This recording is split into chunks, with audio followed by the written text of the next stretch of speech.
السلام عليكم خوتي، مرحبا بكم.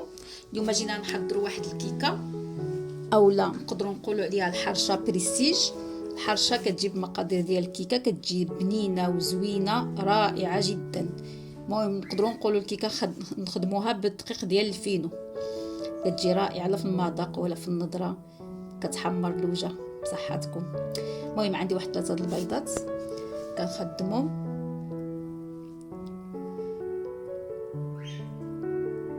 تخدموه مزيان بحال اللي كتخدموا من الكيك.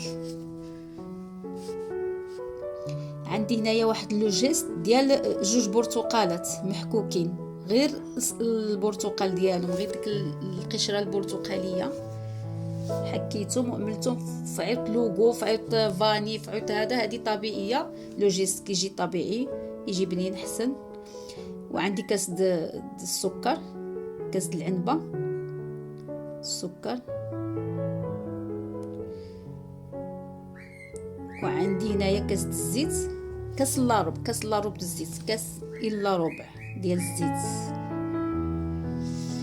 صافي خدمته مزيان وضفت كاس ديال الحليب وغادي نخدمو.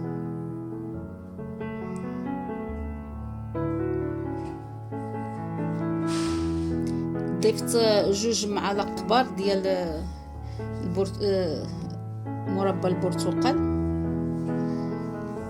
كتعطي لوغو وكتجي الحرشه ملبيه او الكيك كيجي ملبي. عندي هنايا زلافه ديال الفينو وتقيمصه د الملحه ضروري، زلافه ديال الفينو، هذا المقدار اللي كيدي ديال دقيق الفينو. عندي نص خماره ما عملتهاش كامله لان هذه صغيره.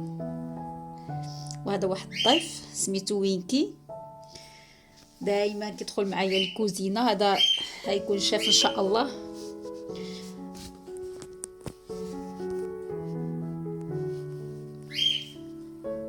صافي كنخلط الخليط ديالنا. الشاف ما عجباتوش الكيكه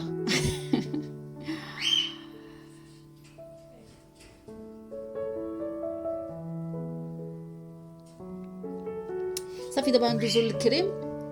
عندي هنايا نص لتر د الحليب، حيدت منه كاس اللي عملنا في الخليط، واللي بقى كنعملو في كاسرونه. ضفت 2 معالق كبار ديال بودره الباتيسري، وعملت واحد فلان. بغيتو فلان، بغيتو واحد البيضه، كيبقى الاختيار ديالكم.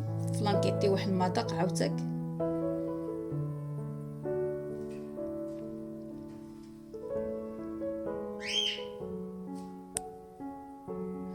صافي وضفت واحد 2 مغارف ديال السكر، 2 مغارف كبارين ديال السكر.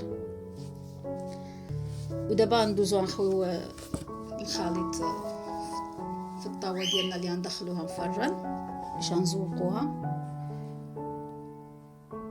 ما كتجيش عاليه، بغيتو نتوما تعملوها عاليه عملوها. هذا عندي واحد شريت 5 دراهم ديال اللوز، ماشي بزاف. اللوز وطحنته، بغيتو اللوز، بغيتو الكركاع، بغيتو الكوكو، اي مكسرات كانت عندكم في الدار استعملوها. المهم ماشي بزاف، 5 دراهم كافيه. صافي عملت على شكل خطوط. ودابا هي الكريمه ديالنا وجدت، باقا سخونه، بغيتو عملوها سخونه، بغيتو خليوها تبرد، كيبقى الاختيار ديالكم. شنو الا خليتوها تبرد خصكم تخدموها عاوتاك بالضرب باش كترجع لينه. انا فضلت نعملها سخونه، مابقاش نخدمها، اصلا كانت عندي واجده سخونه.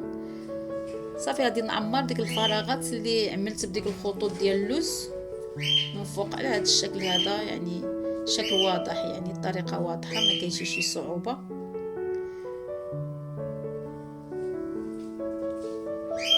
بالنسبه للبنات المبتدئين يعني حرشه سهله بريستيج، كتجي مزيونه، تقدموها للضياف ديالكم وتحمروا وجهكم وتعملوا شي حاجه اللي مختلفه، ماشي دائما الحرشه العاديه.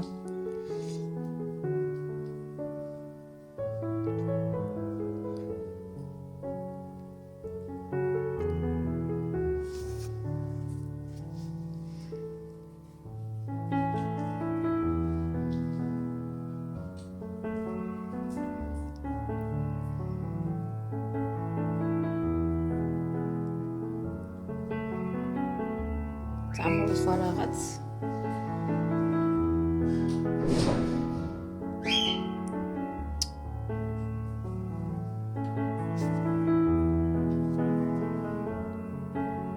صافي هي كيفاش كتجي. ودابا غادي ندخلوها نفرن على درجه حراره 170 درجه. غنطيبوها غير من تحت، ما نشعلولاش من فوق. طيبوها هي من تحت، كطيبها هي وجدت، تجي لها الشكل هذا، طيبه محمره. هاد الشكل ديالها كيفاش كيجي، صدقوني لذيذه لذيذه لذيذه وسهله، ما كديرش شي صعوبه، ما فيهاش شي صعوبه بزاف. يعني اذا قيستوها ان شاء الله يا ربي تعتمدوها عندكم في القائمه ديالكم ديال التحضيرات، توجدوها عند الضياف ديالكم الكوتي، تبرعوا راسكم، ماشي ضروري يكونوا الضياف. والصحه والراحه، ومرحبا بكم. ما تنساوش الدعم والاشتراك والتعاليق الزوينه.